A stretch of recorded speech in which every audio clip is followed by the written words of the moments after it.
the devotee understands his identity as the eternal servant of Krishna, and he knows that the purpose of his life is to reestablish his connection with Krishna, because that is the only thing that can give him true satisfaction in life. Everything else,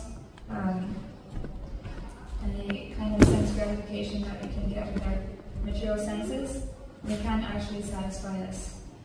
That's why in the Bhagavad Gita 5:22 it says, Yehi samsparshata bodha dukhayo nayevate ajantavanta kumbhaya nateshu lamate buddha.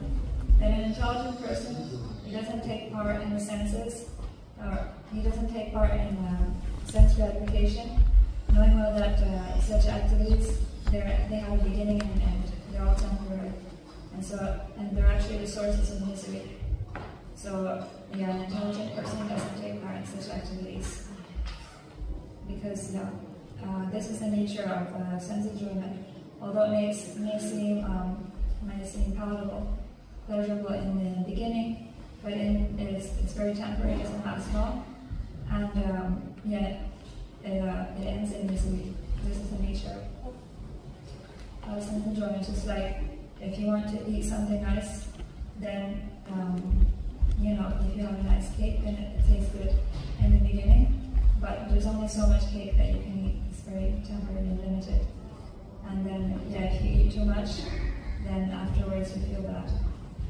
So, the devotee rather, he withdraws his senses from such engagements because he doesn't want to waste his time or energy in such engagements. Rather, he knows that this human form of life is short. I only have a few years, and I have so much work to do to reestablish my lost relationship with Krishna. Because at the end of this life, I don't want to have to take birth again and again suffer, birth, death, old age, and disease, having to grow up, to go to school, and all the so many sufferings that we have to go through if we have a material body. So the devotee doesn't want to take all the trouble to take another birth. So the devotee he tries to make the most out of his life, to use all his time and energy to reestablish that lost relationship with Krishna, so that at the end of this body, when we give up this body, and they can go straight back to Goloka Vrindavan, into the spiritual world, and there we can get an eternal body, which is full of bliss, full of knowledge, never gets disease, never gets old, never dies, and there we're always blissfully engaged in loving service.